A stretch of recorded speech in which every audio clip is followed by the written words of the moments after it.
Hey Fruit Faces, I just want to do a little video with you guys that is kind of off topic, but it's something that I've been researching about lately for personal reasons. I used to do daycare. In the past, I've had issues with trying to tell people that or help people understand that their kid possibly might have autism. And in the past, I've dealt with this, with telling, with not telling, and it's a difficult road to kind of decipher. And I think as we're finding out more and more about autism spectrum disorders, there's more information coming out every single year. And so there's a lot of misinformation out there, and there's a lot of old ideas that kind of haven't been changed in a lot of people's minds, and a lot of people don't know what to look for. I have been working with kids for over 20 years. In the more recent past, I was dealing with infants, and I got to know, a lot of what is your typical infant behavior and what isn't.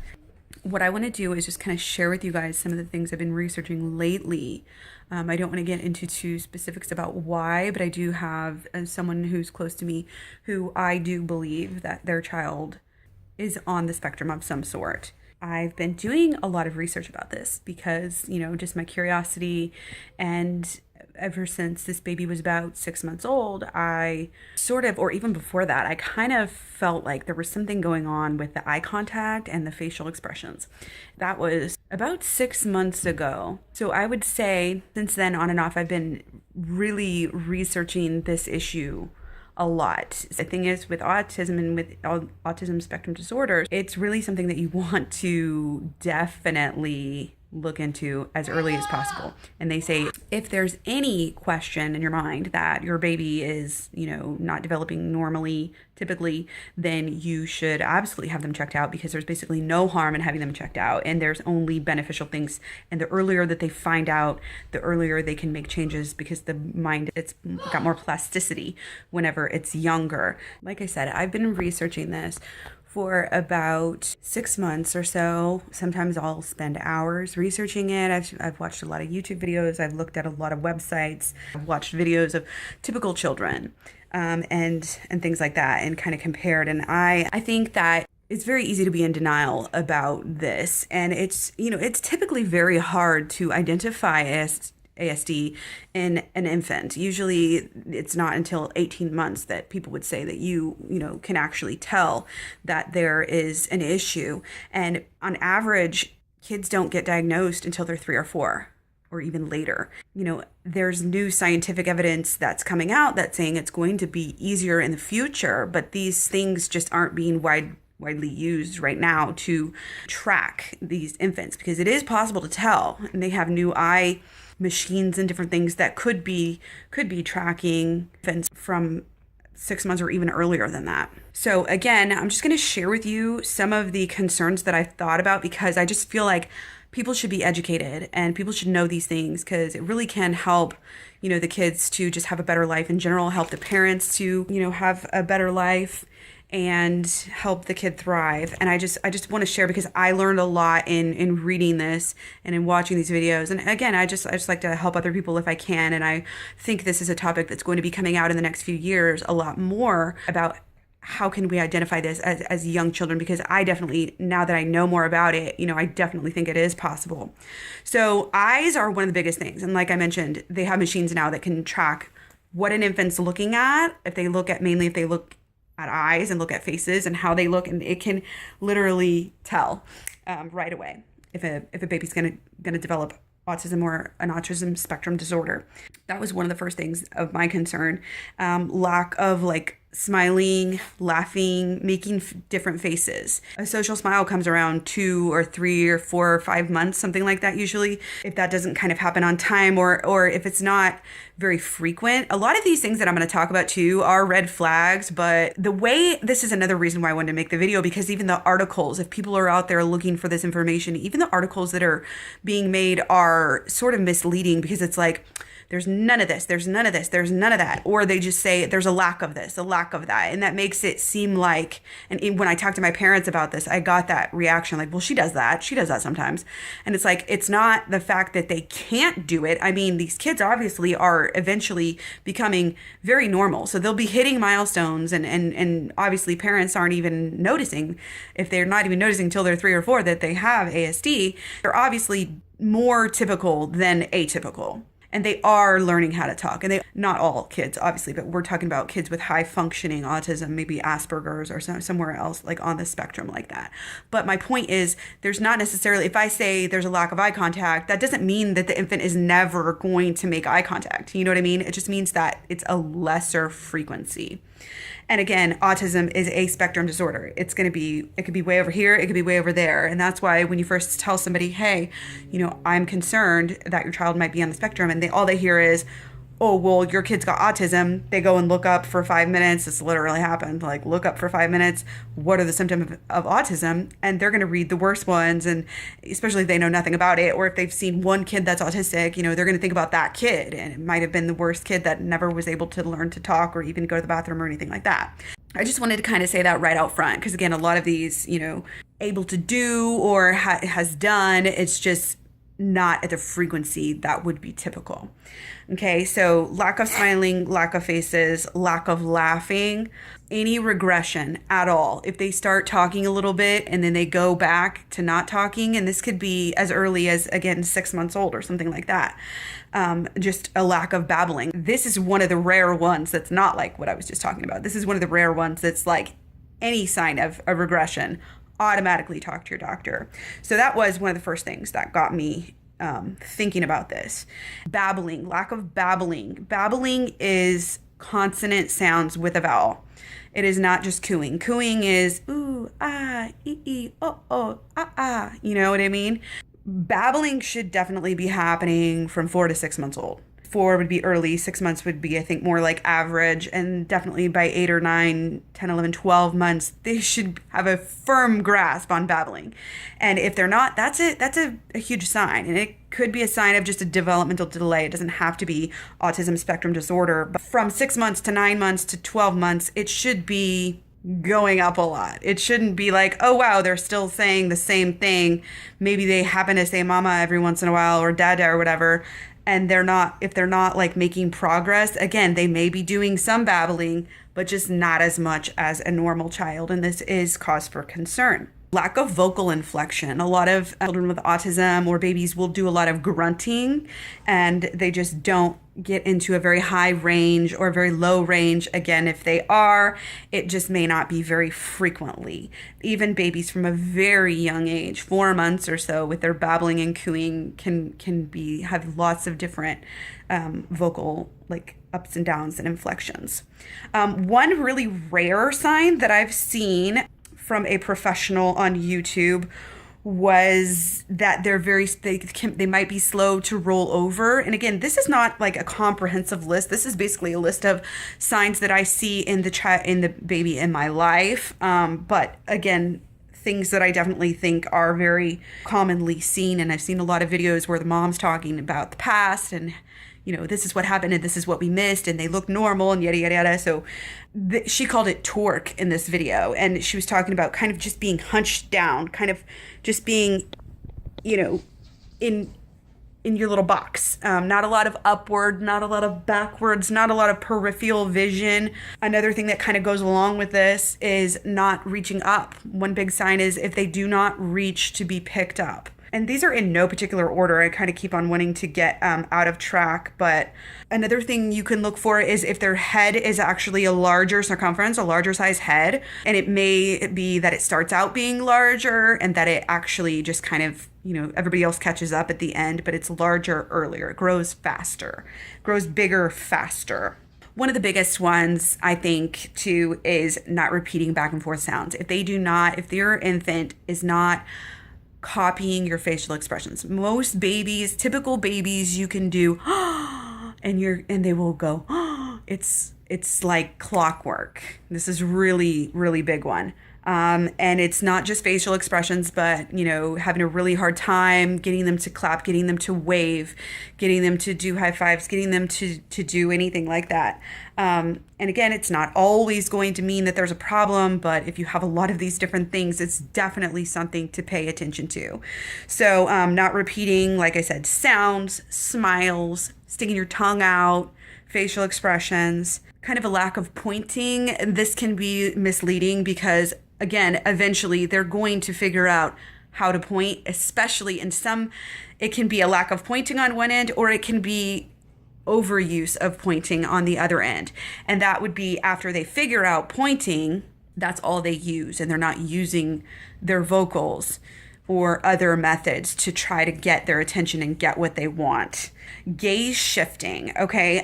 This is another one they can pretty much tell right away with a computer and a camera. The amount of time that it takes them to look from one thing to another thing, from one thing to another thing. That's shifting your gaze. It's slower. It's very much slower. And again, this isn't usually something that's going to be super obvious. This is going to be something that's pretty subtle, and parents just aren't looking for unless they really know what they're doing. Anybody who knows anything about autism in children knows that there's a lot of spinning. It could be spinning in circles after they get that sort of idea, spinning things in their hands, playing with anything repetitively, or in a certain kind of awkward way, is definitely, some children like to open and shut doors. Some kids are into books. Sometimes there's a favorite toy or so that's like obsessive about. So those are all definitely signs. Again, lack of gestures, especially going into a year older, you're going to be really noticing that there's, again, maybe a lack of pointing, a lack of handing things back and forth, reaching, sharing, waving. But again, like I said, it can be the opposite end of the spectrum to where they rely on that rather than talking as well. Lack of joint attention. This is another big one. I see this a lot, and it seems like every video I see with a kid on the spectrum is actually really showing this behavior a lot. Again, very easy to overlook as a first-time parent or as a thing like that. Joint attention is like if you and I are in this room and I'm a baby and I'm trying to get you to look at this, or if I'm just say I got this new phone, like, wow, this is awesome. I'm like looking at you, looking at the phone, especially if you give me the phone, I'm going to be like, what's this? Seeing if I can get any clues from you, seeing if I can share our interest in this toy or whatever. And, kids with autism just don't do that. They're very much in their own little world, checking out the toy on themselves.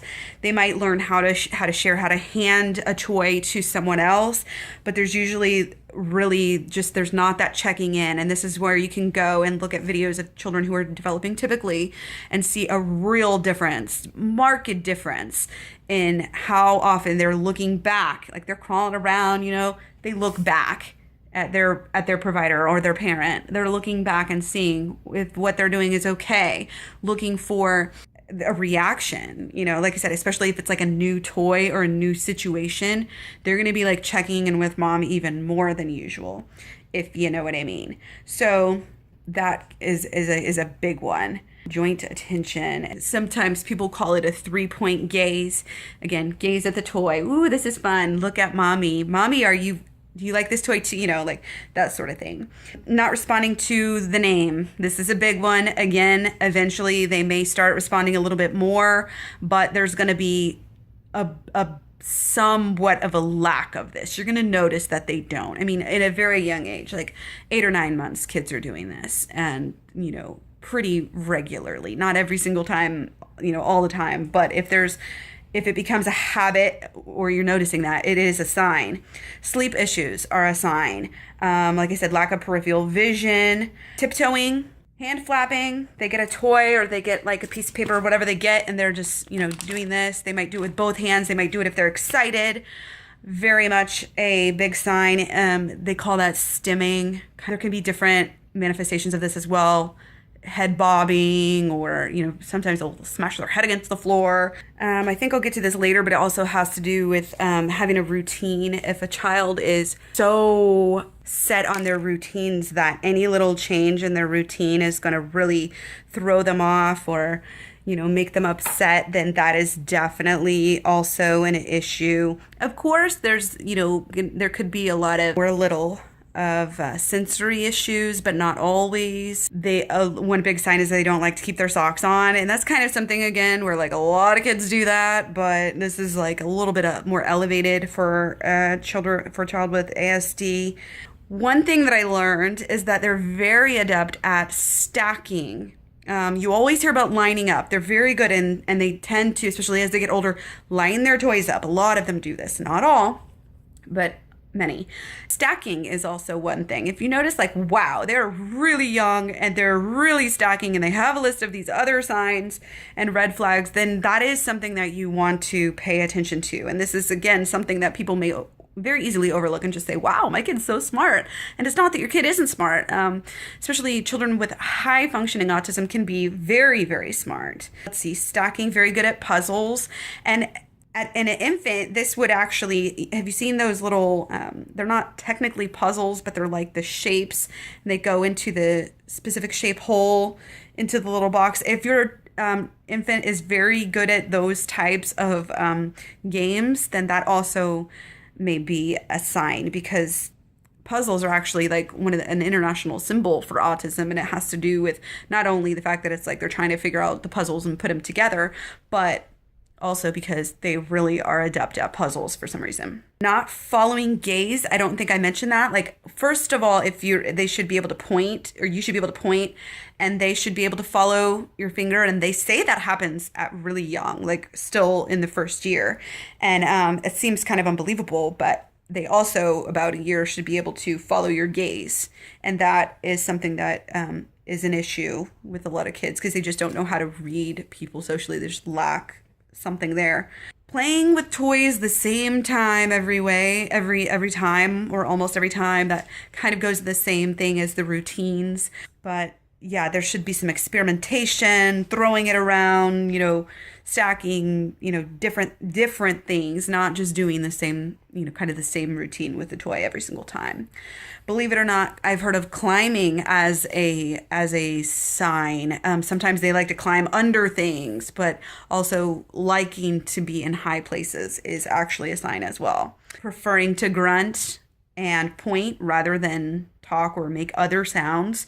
They should be having a wide variety of sounds, especially as they're getting to about a year, to get what they want. And there should be some kind of attitude coming through. Little kids, even as 8 or 9 months, they're picking up on their mom talking on the phone, and they're starting to imitate those things. That goes along with copying. And if their mom says, "What you talking about all the time?" or if they say, "What are you doing?" then you're going to start hearing things like that. Or if they say, "I love you." I've seen children at 4 months say, "I love you." And I always thought my kids did that as well. And it's like, they may not be able to say a 3-word sentence, but they're putting those sounds together to where they're making, again, it's more complex babbling, kind of as I stated before. It doesn't initiate cuddling or doesn't prefer cuddling, although, again, sometimes the opposite can be true and they can be cuddling a lot. Again, may not be like that they never like to cuddle, because it's not like they don't crave attention ever or that they don't want love. It's just, again, in comparison to a typical child, there might be some different. And again, they don't have to have all of these. They say if there's 1 or 2 or 3 signs of these, you should get them checked out. And waiting is the worst thing you can do. And if there's any doubt, why not?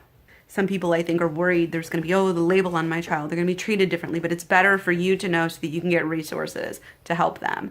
Again, one of the main things they'll tell you is that early recognition, early diagnosis is going to get you, because normally, think about it, if you wait till 3 or 4 to be diagnosed, you're not going to even get into the system and get a lot of resources until a year or 2 after that. That's how messed up our system is in this country.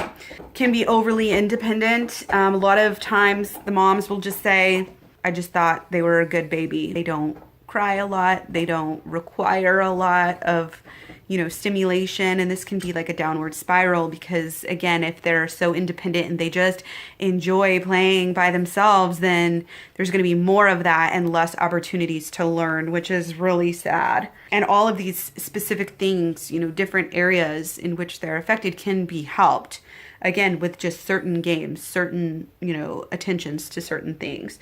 So much better to get some help with this. Possible sensory issues: they may not prefer to get dirty. They may not like to eat certain foods, trying new foods. And I mean, that can be a real sign, is on that first birthday, if they're not, even if you show them how, like, they're only used to doing this with their food and they're not going to eat a whole cake or whatever. Like, normal kids are like, what is this? And I don't mean to say normal. Usually I want to say typically developing or whatever. But I would say, and sensory issues don't necessarily mean you're on the spectrum either, but it is a red flag. It is a warning sign. And on the flip side, they could have sensory issues to where they love water, to where they really love different sensations. So it doesn't always have to be like an aversion.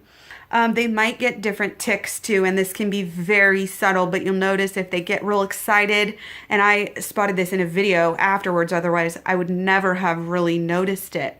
But there can be just a tic, like if they get either upset or sad, and tics can be a lot of different things. It could be an eye tic, it could be a mouth tic, it could just be something different, like a head bobbing or something. But I think usually what I see is that it's a winking sort of thing. Like if they get so excited, then they'll just like wink their eyes a couple times. That is definitely a sign. If you had, not to say that I'm an expert, but I have had a lot of experience with kids. I raised my own 2 kids basically as a single mother. I mean, I had a partner back then, but he worked nights. And so I was with the kids all day, every day as a stay-at-home mom. I would work in the evenings, if at all. And, I've had so much experience with infants and children. And like I said, I've accurately told somebody else that their kid probably was on the spectrum as well. And it sucks, when a couple years later you realize that you were right. And I don't want that to happen again. Like I said, it's just kind of devastating to me that you wouldn't want to be on the safe side, that you wouldn't want to be, knowing what's going on. And I get denial. I really do. So let me know what you guys think. I would love to, get advice if people come to, if you're watching this and you aren't normally on my channel, please leave me a comment below and let me know, your 2 cents. And hopefully this, like I said, was helpful, because I've spent hours and hours and hours, sometimes staying up half the night, just because it bothers me so much. That's why I've done all this research, and I figure, hey, other people can, benefit from this research as well, because it wasn't all like out there on one page. This is, like I said, many different videos, many different pages. And again, I think a lot of the articles you see, again, are very flippant. They're very like misleading, and it's just like not enough. So anyway, take care. Don't forget to eat your fruit, and I'll talk to you guys soon. Thanks.